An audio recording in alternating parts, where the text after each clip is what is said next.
I'm not ashamed to say that I have a weaker stomach. I think I was born with it. I don't know, just things make me queasy, and I see something that's kind of gross, and my stomach starts churning, and I'm like, I gotta leave the room, which was bad. I was in nursing school for a while, and so I had a real fun time. And then, of course, I'm a father now, and I have 2 children, and I have a child, and it's been a really fun experience seeing all the terrible, I don't know if you guys know this, if you're not a parent, parents have to experience terrible things that no human being should ever have to experience.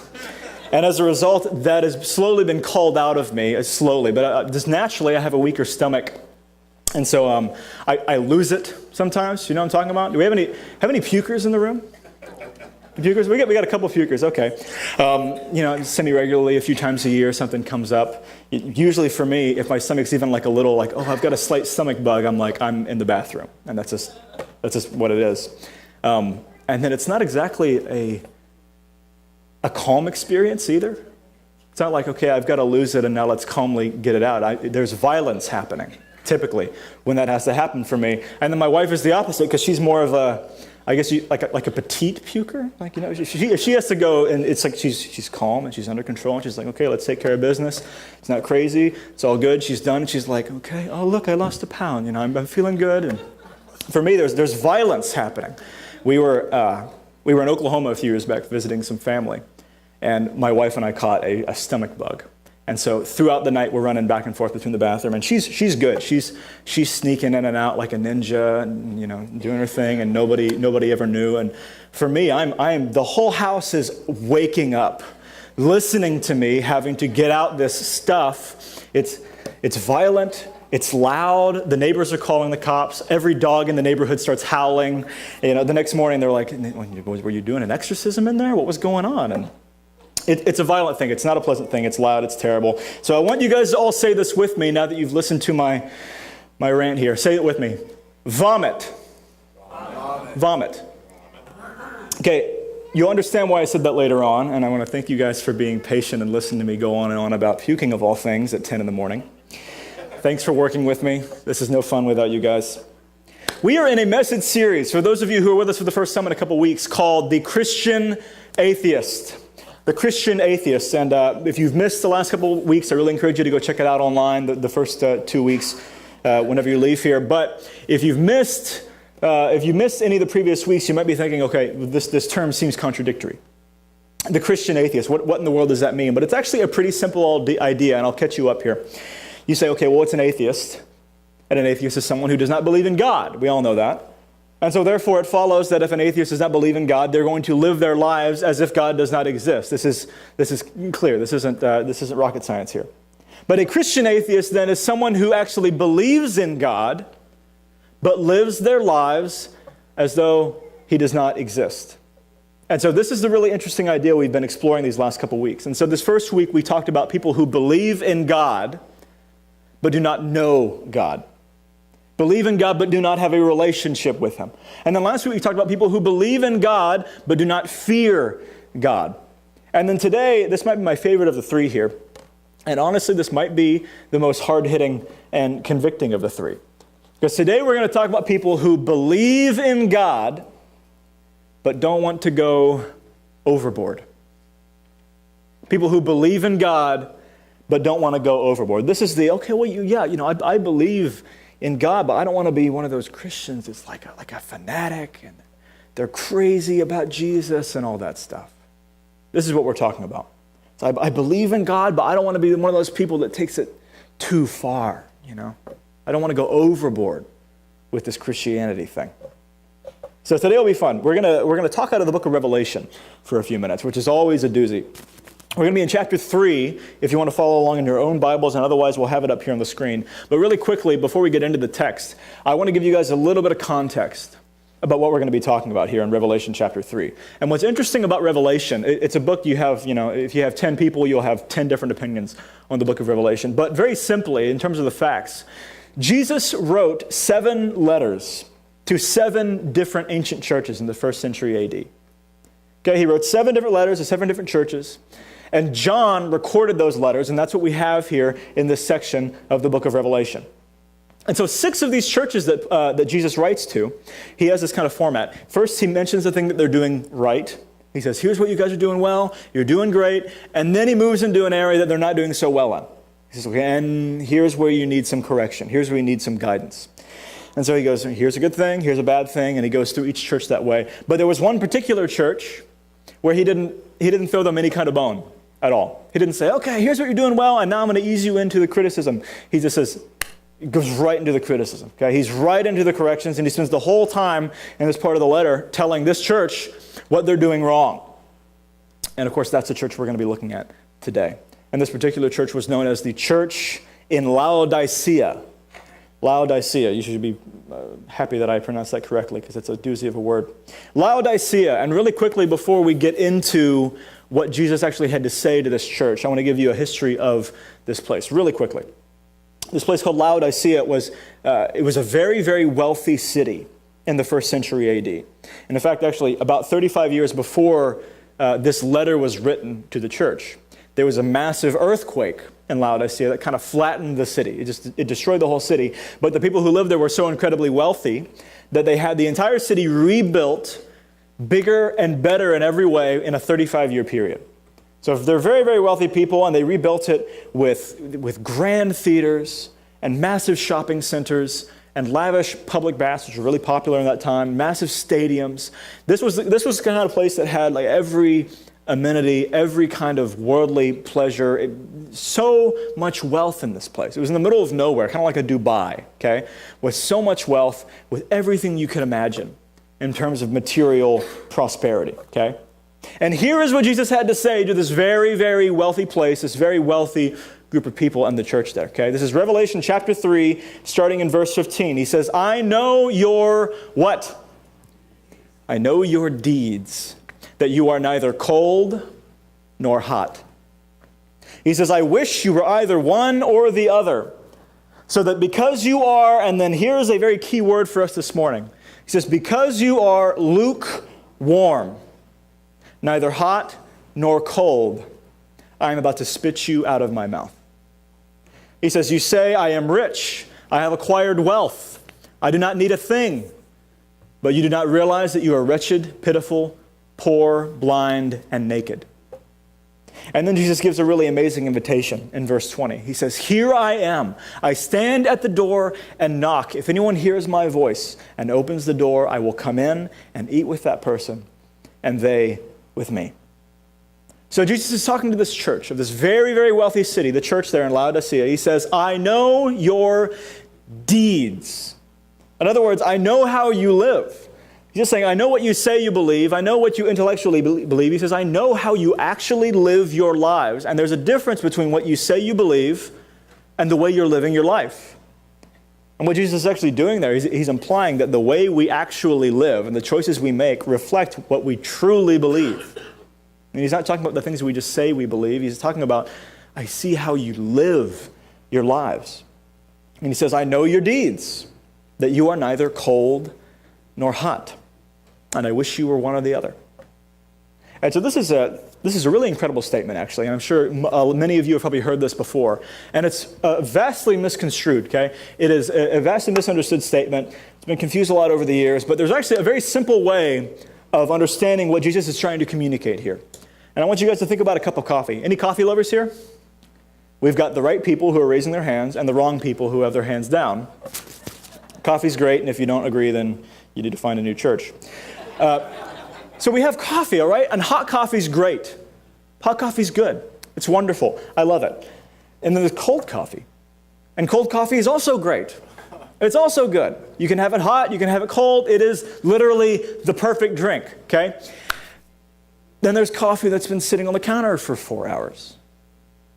It's been sitting there and it's been hanging out, and it's not hot, it's not cold, it's just kind of a blob of a drink, and it's not good. Nobody wants lukewarm coffee. That's, how do you like your coffee? I like it lukewarm. Nobody, okay? That's not a thing.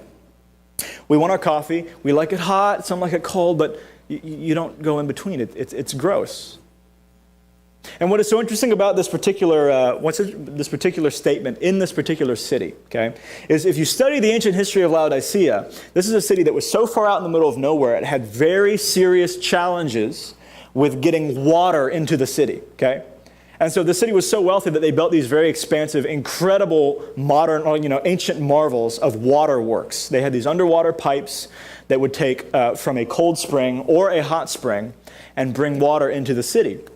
Now, they wanted to get it there really fast because obviously they didn't have microwaves or refrigerators or anything like that. If you wanted to have a cold drink, you got it from the source or you didn't get it at all. And very similar with hot drinks. Okay? So they're trying to get it really quick. And they have these pipes that are expediting the process. And so hot and cold drinks were a real premium in this place.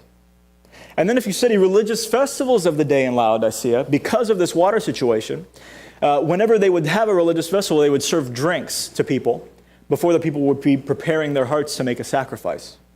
And so, as was the system in the day, if you were somebody who was high up in society, if you were a noble or a government politician, or if you were wealthy, or if you were of high standing, you were at the front of the line.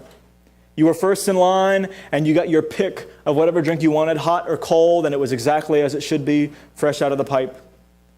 And then if you were lower down in society, you were further and further and further back down the line, and eventually by the time you get up there, the drink that's sitting in the cup is, it's neither hot nor cold, okay?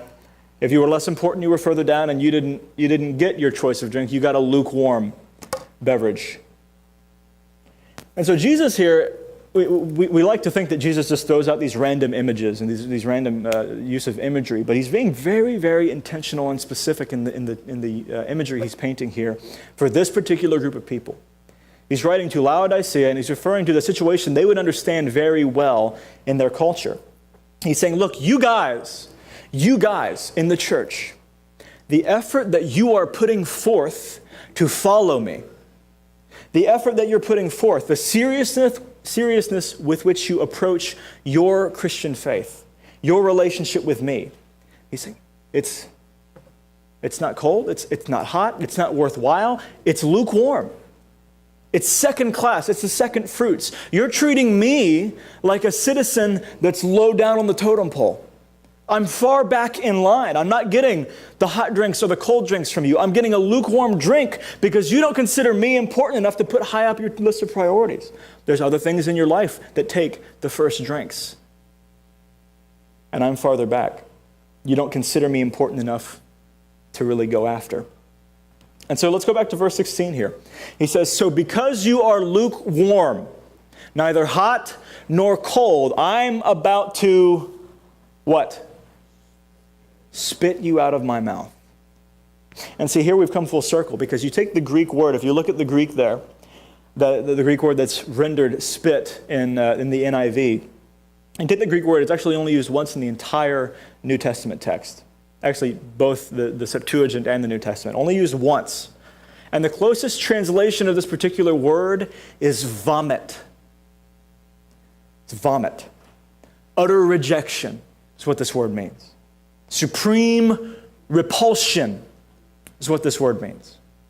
In other words, Jesus is saying, okay, you think of the kind of repulsion you get when you accidentally eat something rotten, something that's gone terribly bad. Your body reacts with disgust. It's repulsed. It rejects it because it's no good, right? It's no good for the body. It's no good for you. And Jesus is saying this. He's saying, look, you guys, when you walk without any passion in your relationship with me, in your faith, when you sit and you're apathetic, when you are complacent, when you are comfortable in your pursuit, he says, I can't stomach that. I can't stomach it. It's repulsive to him. He says, from the deepest part of me, I can't tolerate it, and I want to vomit it. That's what he's saying here. That's what he's trying to communicate here. Now let's take a step back for a second. How many of us know what an oxymoron is? Oxymoron. To put it a little simplistically, it's when you take two different words that mean totally different things, opposite things, and you put them together, and they don't make any sense together. Okay? So you think like a genuine imitation. Okay? It's an oxymoron. If you've got a tight pair of slacks, it's an oxymoron. Okay?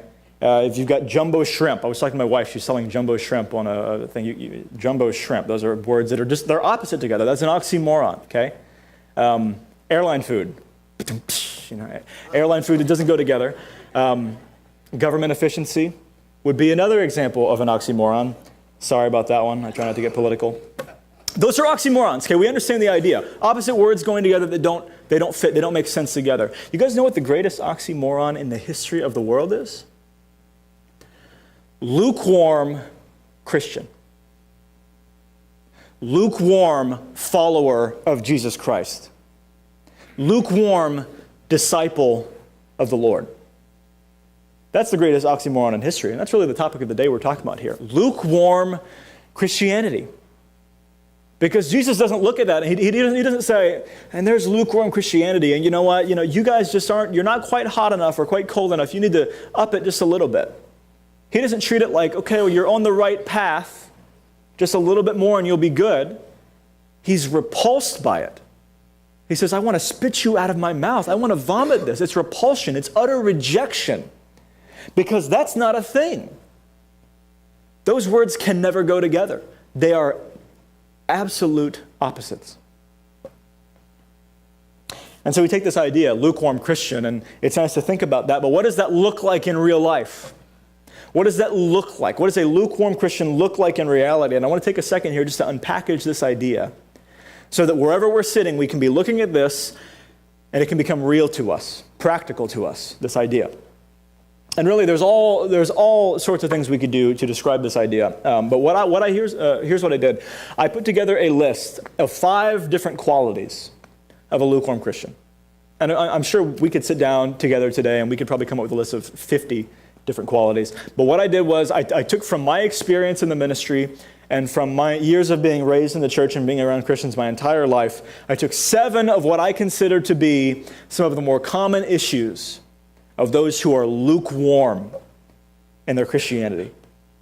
And so chances are, while we're sitting here, whether we're sitting here or watching this from home, chances are you'll see these different qualities and you'll think, I know someone like that. I know someone who fits this description. They believe in God, but they don't want to go overboard with it. And then some of us, if we're really, really honest, might see these descriptions and say, and you know what, that's me. Some of those descriptions fit me a little too well. So let's get into this really quick. What are the qualities of the lukewarm Christian? Number 1, lukewarm Christians crave acceptance from people more than acceptance from God. Lukewarm Christians crave acceptance from people more than acceptance from God. It was Timothy in the Bible who said, in the end days, there will be people who are lovers of themselves. And man, do we live in a self-centered generation. We really do. It's, love me, please, like me. Hey, do you like me? Do you like who I am? Do you like my personality? Do you like my hair? Do you like my shoes? Do you like what I look like? Do you like how I act? And then, of course, we have social media now, which gives everybody the soapbox to stand on to continue begging for affirmation and acceptance and say, please like my picture. Hey, please like this thing I posted. Please like my status. Please approve of me. Please tell me that I fit in. And you know what? If you don't like me, if you don't like the way that I am, I can change.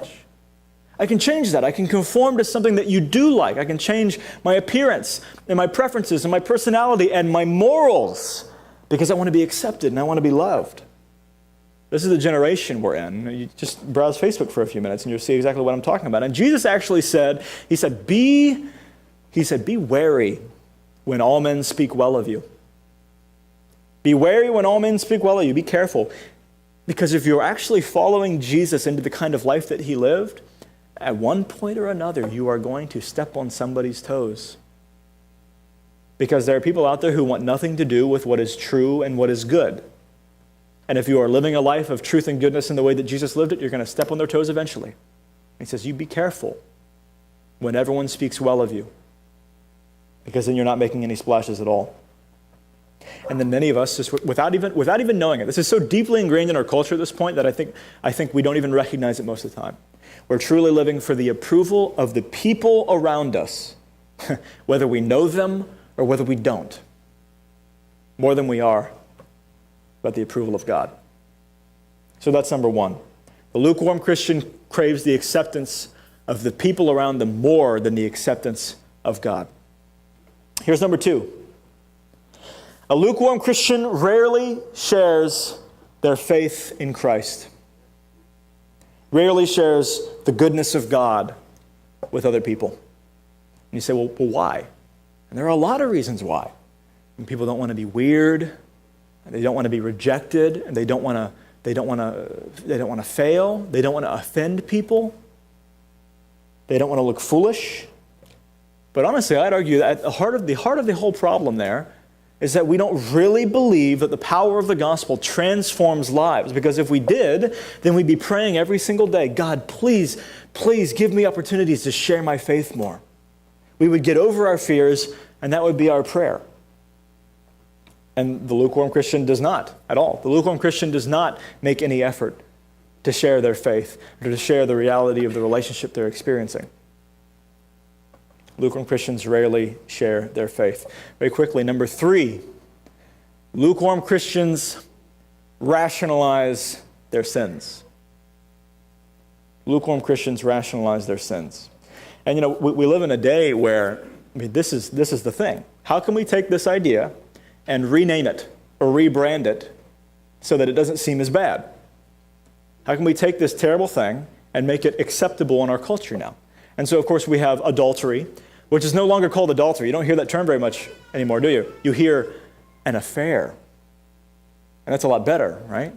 Sounds more intriguing. And, that's something that sophisticated people do. Everyone has an affair. It's an affair to remember. It's whatever. An affair sounds a lot better than adultery. You say pornography is no longer pornography. It's adult entertainment. You say, well, I'm an adult and I deserve some adult entertainment here and now. And little Timmy, you're 12 years old, so you're too young for adult entertainment, but in a few years you can join me and we can watch adult entertainment together. See, the same ideas, we've just rebranded them to totally different things as if it somehow changes the identity of the problem itself. And then when we're not rebranding things, we take the problems that we have, we rationalize them by comparison. I don't know if anyone would be willing to say, you know what, I've done this before, but I definitely will. I've seen problems within myself before, things that I struggle with, and say, you know what, I've got a problem here, but it's nowhere near as bad as so-and-so's problem. I've got an issue here, but you know what, I'm nowhere near as bad as some people. I've got a friend who's way worse than me. That guy over there sitting 3 rows down, I know he's worse than me, so I guess I'm not that bad off. Or we rationalize and we say, you know what, in the end, it's my life and I've got to live how I want. In the end, you know what, who are you to judge me? Who is anyone to tell me how I should live my life? Or, and this is a good one, I'm so guilty of this, you know what, it's been a long day. It's been a long week or a long month or a long year, and I deserve a little bit of indulgence. I deserve to lose my cool now and then. I deserve a little bit of flack because it's been rough on me lately. We rationalize. And lukewarm Christians rationalize their sin all day long, rather than looking at their sin and being disgusted by it and pursuing with all their heart to be rid of them in the eyes of Christ. That's number 3. Lukewarm Christians rationalize their sin. Number 4, this is a good one. Lukewarm Christians only turn to God when they need something. Sure, maybe there'll be the occasional experience here and there on a Sunday morning, and you'll have this good experience with God or something, but lukewarm Christians only really turn to God and involve Him in their daily lives when they need something. And it will happen, and they will turn to God eventually, but practically speaking, they're living their lives as though God is a means to their end, as opposed to the end in and of Himself. That makes sense? And so, when things are good, why bother? Who needs Him exactly? The weather's good, and the sun is shining, and the kids are happy, and everyone's healthy, and nobody's fighting, and we've got money to spare. Everything's good. And so there's no need to get help no need to go look for help if you don't need help, right? And then, of course, we all know this. Things eventually hit a wall. Life happens, okay? Life happens, things hit a wall, and suddenly somebody gets terribly sick. And suddenly somebody loses a job. And things are getting really tough, and the waves are coming up against the boat. And that's when the lukewarm Christian pulls God out of their toolbox. Say, God, hey, things are getting really rough over here. Can you be a part of my daily life again? I need some help.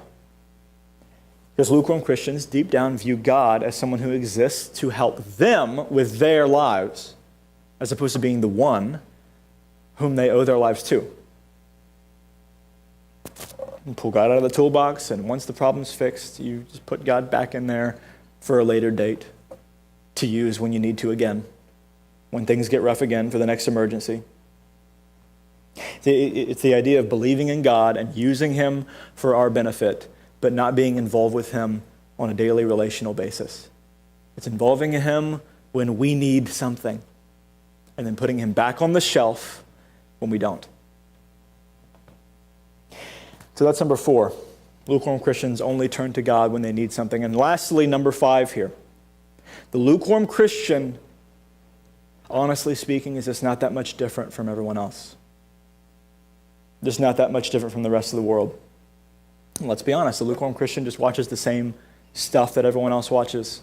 They listen to the same stuff that everyone else listens to. They use the same filthy language that everyone else uses when they get angry. They raise their kids the same way. They have divorces just as often. They're just as dysfunctional. They involve God never in their daily lives, just like what everyone else does. Why? Because that's comfortable Christianity. That's go with the flow Christianity. It's lukewarm Christianity. It's that whole, okay, you know what? Yeah, I want all that stuff that God has for me, but I don't want to actually do what He was calling me to do. It's like, okay, I want just enough of Jesus to secure my place in heaven, but not so much that He's going to turn me into one of those people that's all about spiritual stuff. And Jesus calls that kind of Christian, as we just read, He says, that kind of approach to your Christianity is lukewarm, and He can't stomach it. He wants to vomit it out of His mouth. And so if you're wondering, Nate, wow, that was a remarkably semi-accurate description of what a lukewarm Christian is like. How can you do that so well? Because I have been a lukewarm Christian for a large part of my church life. Wait a minute, you've been going to church since you were born. How's that possible? You've been working in the ministry since you were old enough to make decisions for yourself. How's that possible?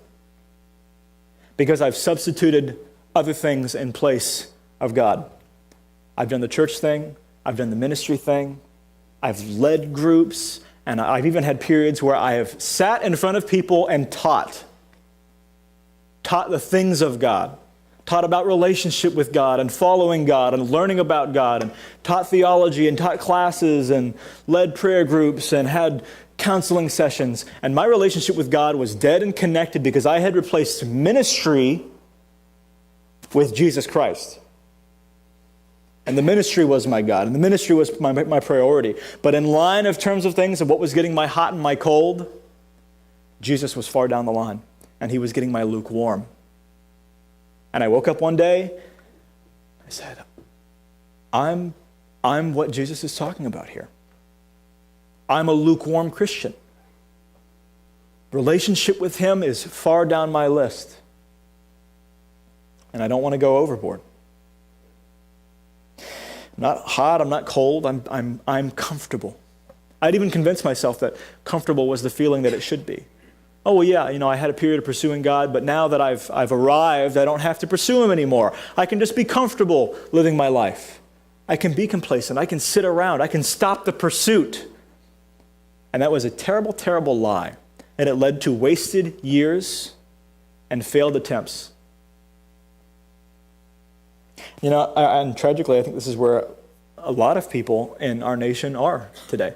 A lot of Christian churches in our nation are today. And, I have a theory here that in our nation, in where we are today, where we live today, that it's easier to be a lukewarm Christian here than in many other parts of the world. And I'll tell you why I think that. I think it's because Christianity is so deeply ingrained in this culture, deeply ingrained in our heritage, that there is almost an expectation of being Christian. Like, it is very, very, very easy to become a Christian in America. It's very, very simple. There's very little to no cost. And I think it's so easy to become a Christian that it's almost difficult to become a true one in many places. And the good news is there are places in the world, places all over the world, where becoming a follower of Jesus actually means something significant because it is going to cost you something to make that decision. It means something because there's a serious cost involved. And it may cost you your job. It may cost you your reputation. And as we looked at when the YWAM team was sharing here just a couple weeks ago, there are places in the world right now where it could cost you your life to choose to follow Jesus Christ. That's a cost. And then suddenly you can't sit on the fence.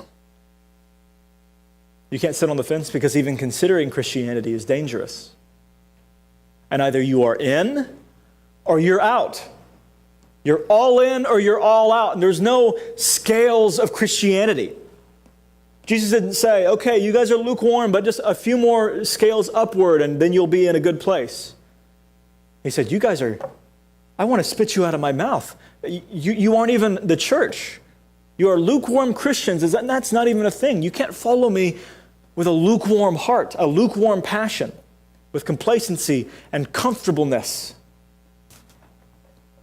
And as horrible as it is, when we see these places in which there is a serious cost attached to becoming a follower of Christ, again and again and again, that sort of persecution throughout history, that sort of persecution has created strong, passionate, committed followers of Christ. You wonder why the church in China is blowing up faster than any other church in the world right now? It is because the government does not want them to become Christians. And slowly it's lessening up. But what's interesting is we've seen as the government has become more accepting of the Christian church, the growth has slowed. Isn't that weird? It's because when there is a cost attached to this sort of decision, we don't take it lightly. And you're in or you're out. It means something. When there's a pushback, when it becomes a little more difficult to become a Christian, even in our part of the world, when suddenly there's criticism and hatred, suddenly it's significant. You say, am I in this or not? Am I doing this or am I not going to do this? And like I said, when Christ is saying here, it's not a matter of degrees. There's a first level Christian and they're kind of lukewarm, and a second level Christian and they're a little bit more moderately into it, and the third level, they're really serious Christians. Jesus says, no, you're black and white. You're following me or you're not. You're in or you're out. It's either no, I'm not going to go that far. Or it's, you know what, yes, I do believe that, and I want to fully commit my life to Jesus Christ because He gave it all to me. I want to give it all to Him because He gave it all to me. And so right now, some of us sitting here, whether we're here or watching this video later on the internet, some of us might be sitting here feeling the gentle conviction of the Holy Spirit. As I was preparing this, I know I was. Some of us are recognizing, you know what, maybe I believe in God, but I don't really know Him. Maybe I believe in God, but I'm not fully committed to Him. You say, well, what do I do if that's me? It's very, very simple. You open up your heart to Jesus Christ. That's it. You open up the door to your heart and you let Jesus in. Because this is exactly what Jesus said there in verse 20. Exactly what He said. In spite of, he's just finished describing these people who are thoroughly lukewarm in their faith, pitiful, poor, wretched, blind, naked is what He described them as. You think you're rich, you are nothing. He just finished talking to these people, and then He says this, here I am, I stand at the door and knock. I stand at the door and knock. I'm here, I'm waiting. If you will open up, I'm going to come in. If you'll hear my voice and open the door, I'll come in and eat with you. And you with me. And here's what's so cool about this whole thing. You don't have to fix yourself first. You don't have to clean yourself up first. You don't have to figure out everything and get everything in order first. You have to find perfection before you do this. You just open the door. He says, I stand at the door and knock. He didn't say, I stand at the door and knock, but don't you dare consider opening it until you've fixed all your stuff, until you've cleaned up inside first. He says, open the door to me now, and then you and I will start the process of cleaning. He said, just let Jesus in. He said, Jesus, come in. Jesus, I want you. Jesus, I love you. Jesus, I need you. I want to go overboard off of this pitiful little ship that I've been floating around in. I want to go overboard. Because that's what Jesus does. He meets us where we're at. He comes in and He starts the process of turning us into what we were made to be. as we have the band come up here and begin to wrap up here, those of us who might be sitting here saying, well, you know what, yeah, I've done that already. I've accepted Jesus into my heart, but I'm comfortable. I'm complacent. What do you do?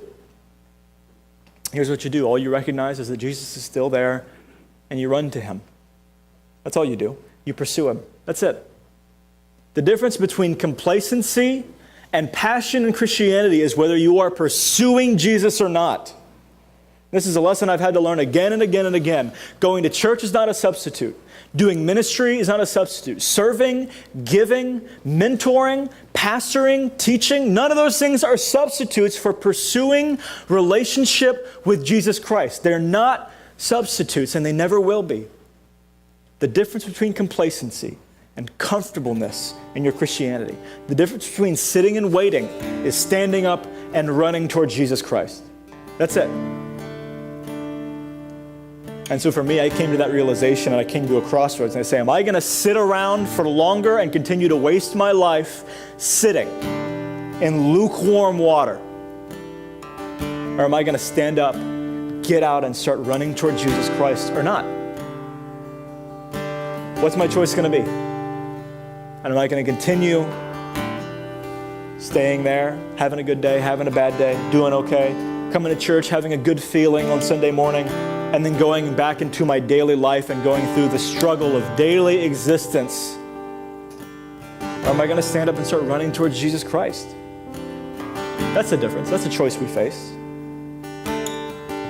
If you say, you know what, I've accepted Jesus into my heart, but my love has grown cold. The passion that I had has slowly fizzled into a feeling of just being lukewarm, like we've talked about. If that's where we're at, same thing. The difference is standing up and pursuing Jesus. I'll tell you something. Yesterday I was working on this material all day. I've been working through it all week. And I worked on it all day, and it was 10, 11 p.m., and I was in a terrible mood. Terrible mood. I'm preparing this message. I'm just in a really, really terrible mood. And I was fixing to go to bed and get up and start going into ministry stuff again. And something in me said, don't you dare do that.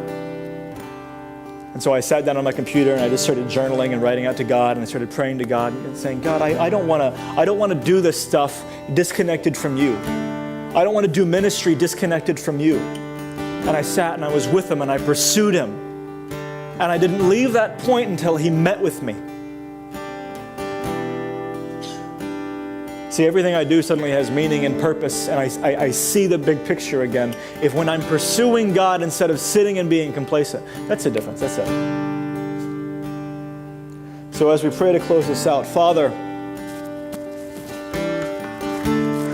you know that we live in a nation, we live in a culture in which it is so easy to become complacent about not just Christianity, but about everything. Especially within the church, we've been led to believe that we can say, yes, I believe something, and that is the end of the story. That we can come to church on a Sunday morning, and that's the end of the story. Father, I pray that in this church, starting in this church and spreading into the city, we would begin to see the reality of the fact that Christianity is not about a Sunday morning experience. It's not about a prayer you pray once. It's not about something you believe intellectually. It is a living, breathing, active relationship with Jesus Christ. And if that's not there, then we're not living it out. Father, I pray that you'd make that real to us. Father, I pray you'd convict us where we're at. You'd show us how we need to pursue you better and deeper and more passionately and more consistently. God, I pray you'd help us to not be satisfied with being lukewarm, with being complacent, with being comfortable and apathetic. Father, I pray that you would put within us a deep desire to experience the abundant life that is walking in relationship with you.